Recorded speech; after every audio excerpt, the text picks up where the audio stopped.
فاتحہ۔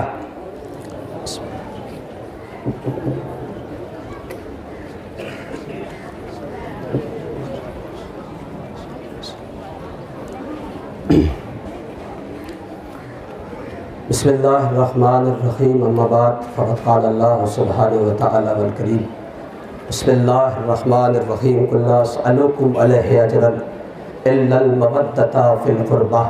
ایک صلوات سنا دے بآواز بلند۔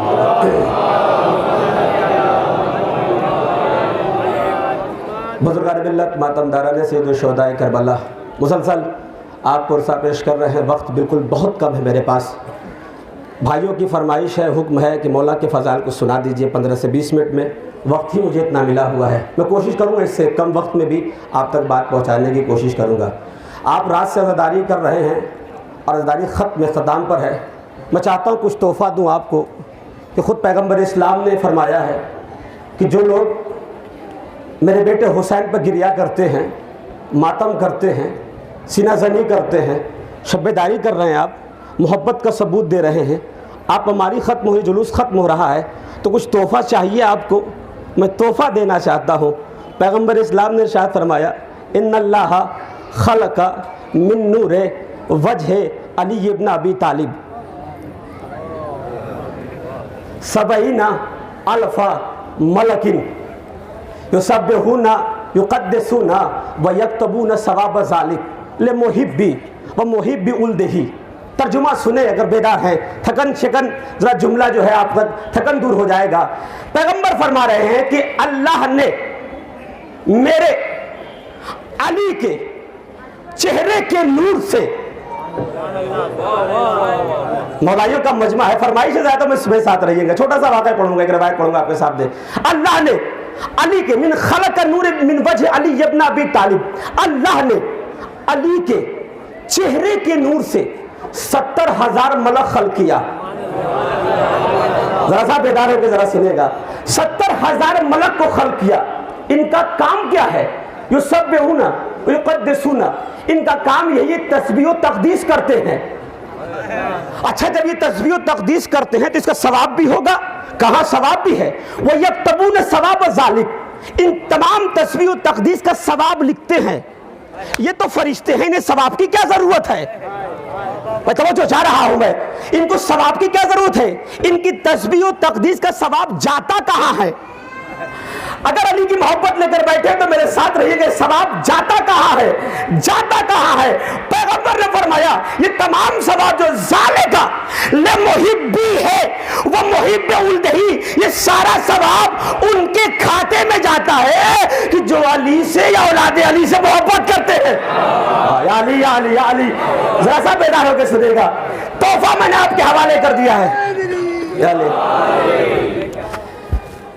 لمحبی ہے وہ محب ولدہ، یہ تسبیح و تقدیس کا ثواب، فرشتوں کے تسبیح و تصدیق کا ثواب جسے اللہ عطا کر رہا ہے اسے علی کے چاہنے والے کہا جاتا ہے، جن کے دل میں علی کی محبت ہے۔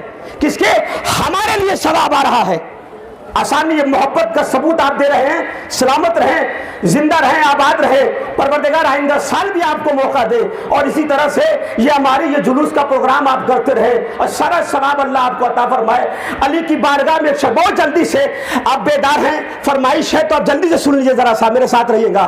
علی کی بارگاہ میں ایک شخص آیا ہے اور آنے کے بعد کہتا، مولا میں آپ کا چاہنے والا ہوں، مولا میں آپ کا چاہنے والا۔ اس طرح سے یہ اس روایت کو سنی، جیسے پہلی آپ تقریر سن رہے ہیں، آخری تقریر ہے، پہلی سمجھ کے سن لیجئے گا۔ دور سے آیا ہوں تو کچھ نہیں دے کے جاؤں گا، بہت کچھ دے کر جاؤں گا آپ کو۔ دور سے آیا بہت کچھ، اگر کوئی نئی بات ہو تو میرے ساتھ رہیے گا۔ مولا میں آپ کا چاہنے والا ہوں۔ مولا نے کہا تو میرا چاہنے والا نہیں ہے۔ کوفے کا مسجد کوفہ ہے، آنے والا شخص کہہ رہا ہے مولا میں آپ کا چاہنے والا ہوں۔ مولا نے کہا تو میرا چاہنے والا نہیں ہے۔ اس نے اصرار کیا کہ مولا میں آپ کا چاہنے والا، میں کہہ رہا ہوں میں آپ کا چاہنے والا ہوں۔ مولا نے کہا اگر تو میرا چاہنے والا ہوتا تو میری بات کی تردید نہ کرتا۔ نا نا نا نا، ذرا سا بیدار ہو کے میں کہا تھکن، ذرا سا مسلسل مجلس میں بھی پڑھتے آ رہا ہوں، آپ بھی مسلسل تقریر سن رہے ہیں، لیکن ذرا سا سید گزارش کر رہا ذرا بیدار ہو کے جملہ سنیے۔ آپ نے علی کے فضائل سننا چاہتے ہیں، ذرا بیدار ہو کے سنیے۔ کہا اگر میرا چاہنے والا ہوتا تو میرے منع کرنے پہ مان جاتا۔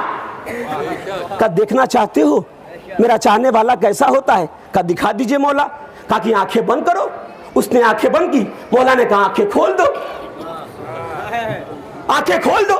کہا مولا ابھی تو بند کرنے کو کہا ہے, پھر کھولنے کو کہا ہے. مولا کا پیارا جملہ ہے, پہنچ جائے دعائیں دیجئے گا. مولا نے کہا اگر تو میرا چاہنے والا ہوتا میرے سوال پہ سوال نہ کرتا.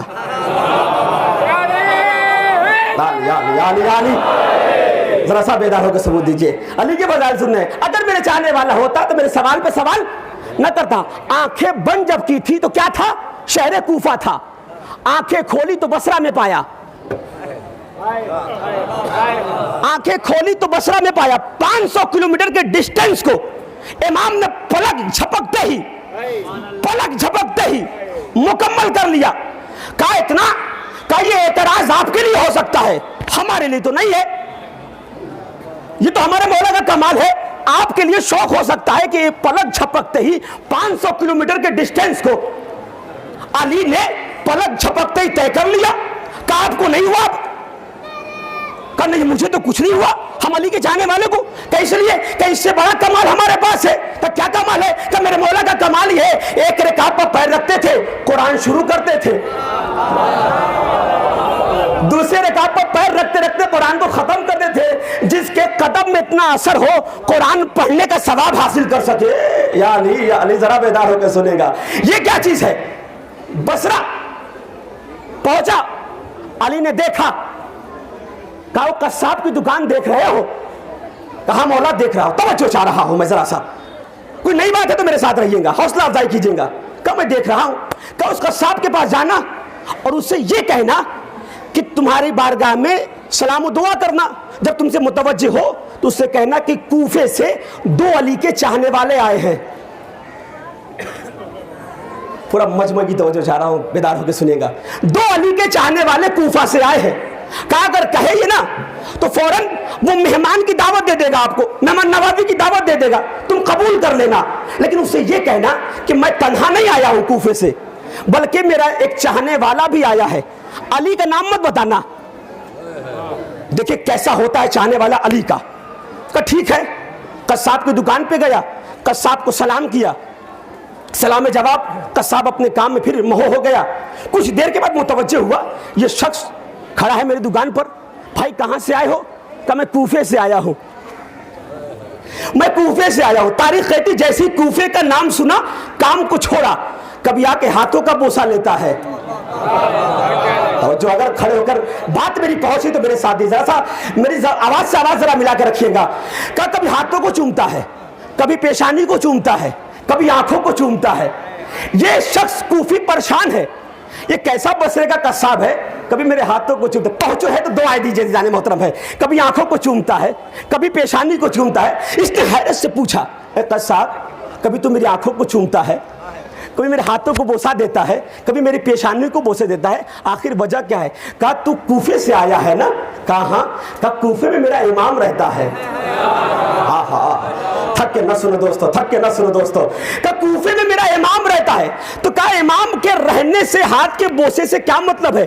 کہا میں اس لیے تمہارے ہاتھ کا بوسہ لے رہا ہوں, یہ ہاتھ کبھی نہ کبھی میرے امام سے مصافحہ تو کیا ہوگا.